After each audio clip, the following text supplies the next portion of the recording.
En la Semana de las Ciencias, que se lleva a cabo en el UNSAM, hoy vamos a hablar de lo que hacemos en el Laboratorio de Biología de Plantas, en el Instituto de Biotecnología, que funciona en el edificio del UNSAM. Y nosotros en particular vamos a hablar de cómo y de quiénes se defienden las plantas. Y para ello vamos a contar una serie de experimentos que llevamos a cabo en el laboratorio, pero para eso primero vamos a ponernos en contexto para poder entender de qué se trata esto de las defensas de las plantas. A modo de introducción, lo primero que tenemos que saber es que las plantas son organismos sésiles. Esto significa que las plantas no se pueden desplazar como lo hacen el resto de los organismos. Entonces, esa es la primera dificultad con la que se tienen que enfrentar una planta, ¿no? Entonces, la segunda cosa que vamos a tener en cuenta en esta presentación es que la luz funciona, además de como insumo para las plantas, para obtener su energía a través de la fotosíntesis, funciona como una fuente de información. Entonces, esta es la segunda cosa que tenemos que tener en mente para poder entender lo que vamos a contar más adelante. Y la tercera cosa es que las plantas, además de estar quietas en un lugar desde que germinan, si es que vienen de semillas, y además de integrar la luz como una fuente de información, es que van a tener que interactuar con otras plantas y con todos los organismos que estén a su alrededor, con los organismos del suelo, con los microorganismos del suelo, con los insectos, con los grandes herbívoros y también con otras plantas. Entonces, vamos a hablar un poco de estas interacciones bióticas en particular y vamos a hacer énfasis en dos cosas: la interacción con los insectos herbívoros y la interacción con otras plantas. Para que entendamos un poco, sabemos que la luz que nos llega del sol tiene distintas calidades, podemos decir, ¿sí? Entonces hay una parte de esa radiación que las plantas van a usar para hacer fotosíntesis, pero hay otra parte de la radiación que nosotros como seres humanos no podemos percibir con los ojos, pero las plantas tienen unas estructuras que se llaman fotorreceptores y que equivalen a los ojos que tenemos nosotros y que pueden percibir entonces las distintas calidades de luz, ¿sí? Entonces nosotros en particular vamos a hablar hoy del rojo lejano, ¿sí? Que es del espectro del infrarrojo, es decir, está más allá del rojo. Nosotros no lo vemos, pero las plantas pueden percibir ese rojo lejano y ese rojo lejano les va a dar información.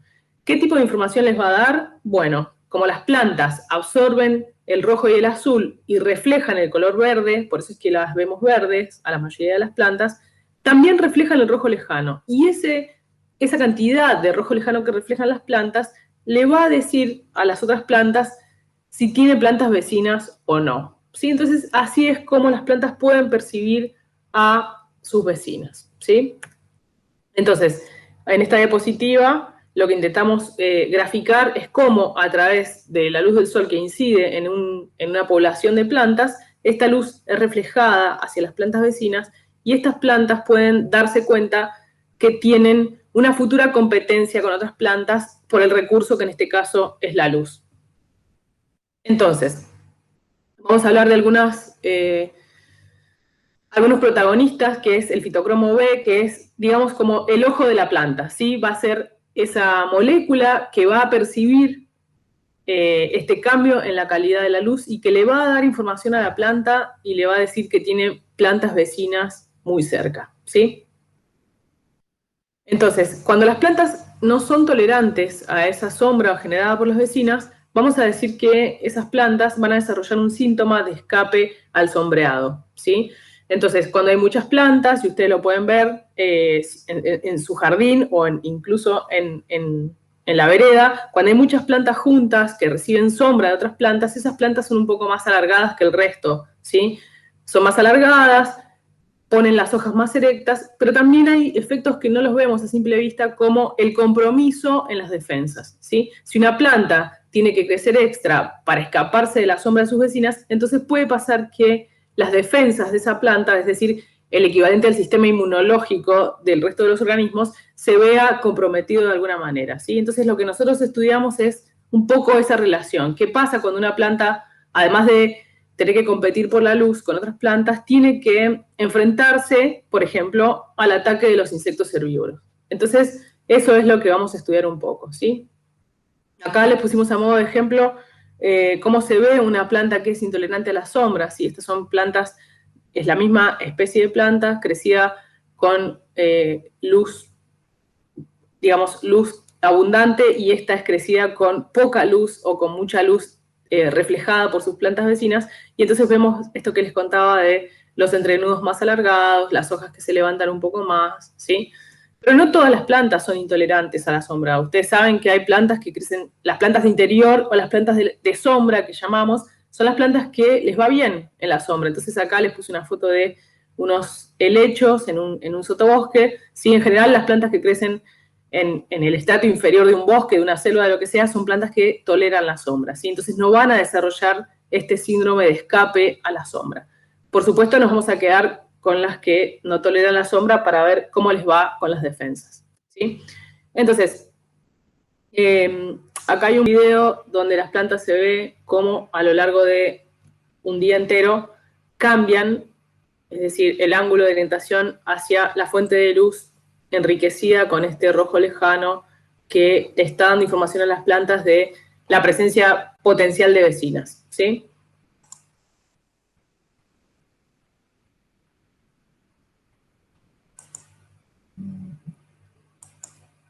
Entonces, ¿qué hacemos con esta información y además con las interacciones bióticas y esto que hablamos de los insectos herbívoros?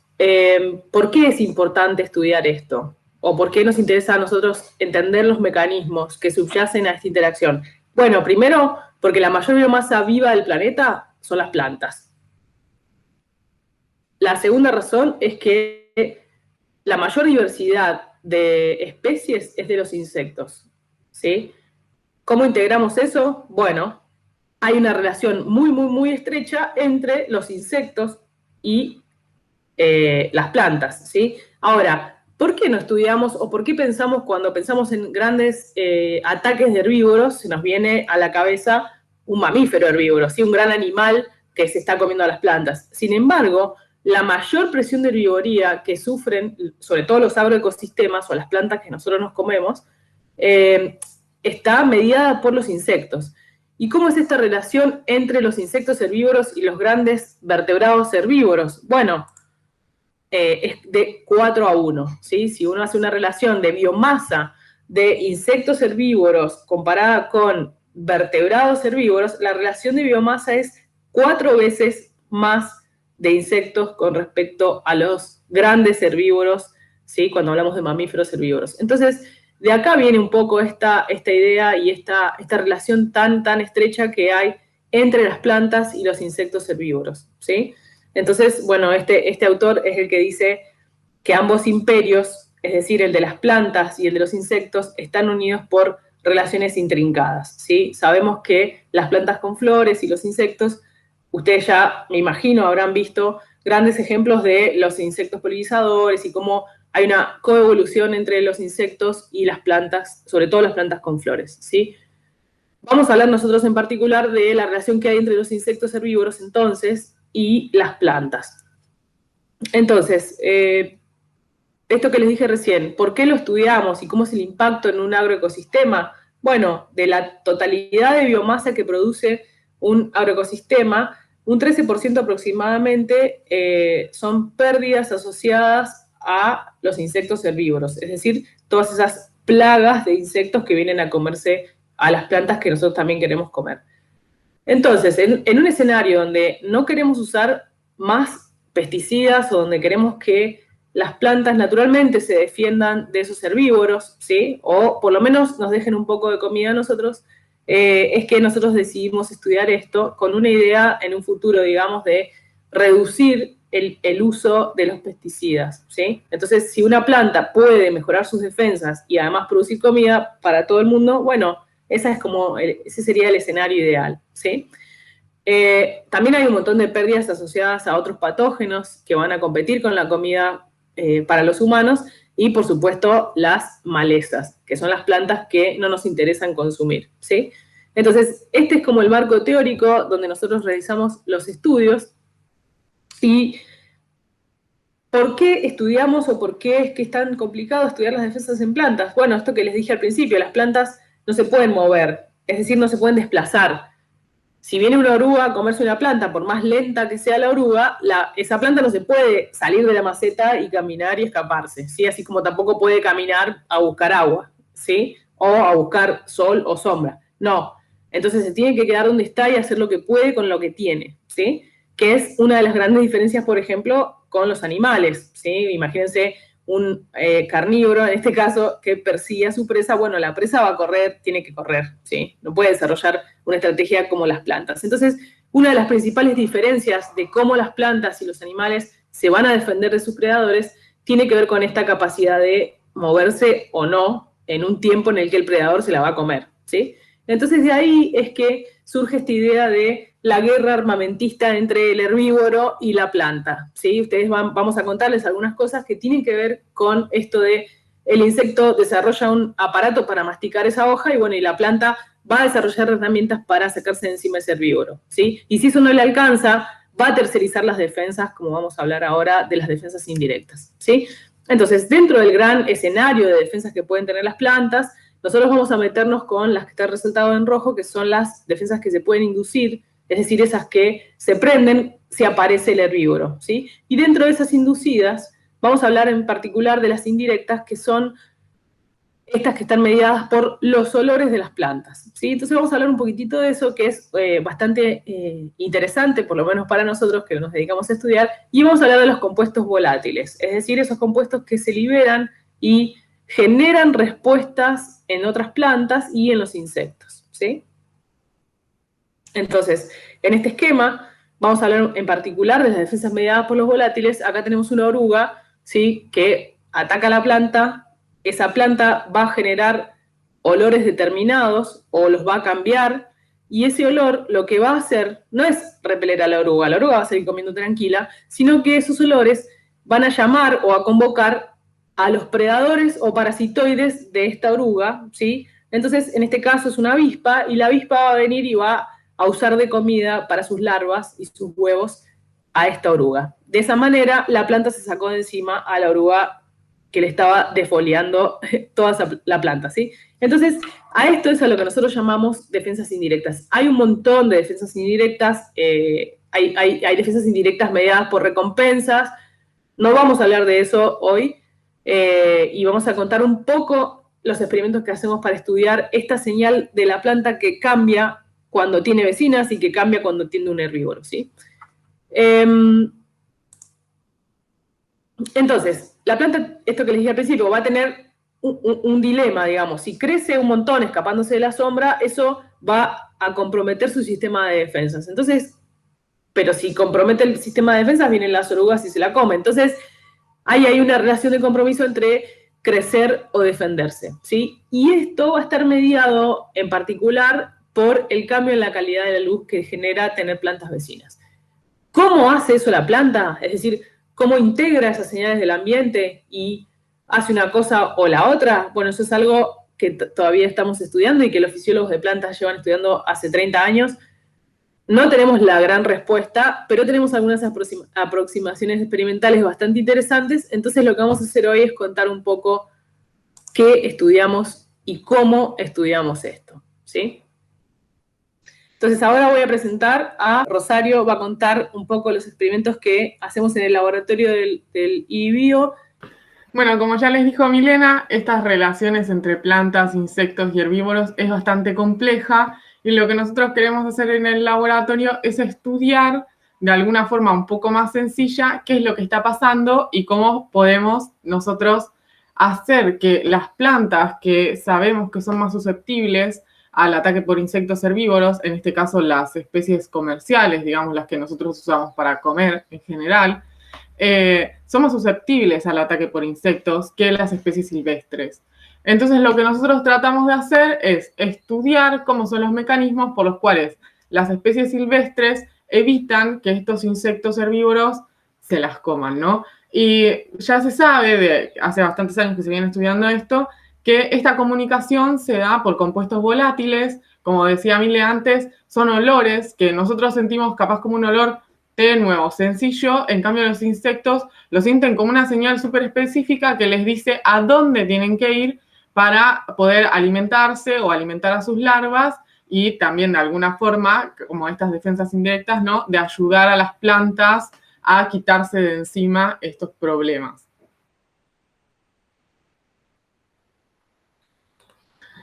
Las especies con las que nosotros trabajamos son de tomate, el tomate comercial, muy parecido al que nosotros compramos en la verdulería, y también especies de tomate silvestre que fueron recolectadas en su centro de origen, que es en particular en la región de Perú.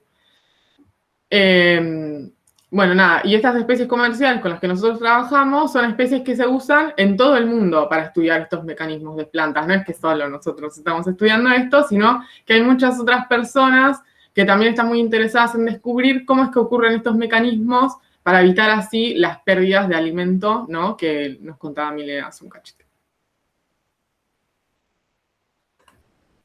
En el laboratorio, las plantas nosotros las tenemos en condiciones controladas, tanto de luz como de temperatura, simulando un ambiente óptimo, donde las plantas no tienen ningún tipo de limitación, ni por luz, ni por nutrientes, ni agua, ni nada que se les ocurra que pueda ocurrir en la naturaleza. Entonces, nosotros lo que hacemos es someter a las plantas a diferentes condiciones para evaluar cómo se comportarían, ¿no?, en un ambiente más natural.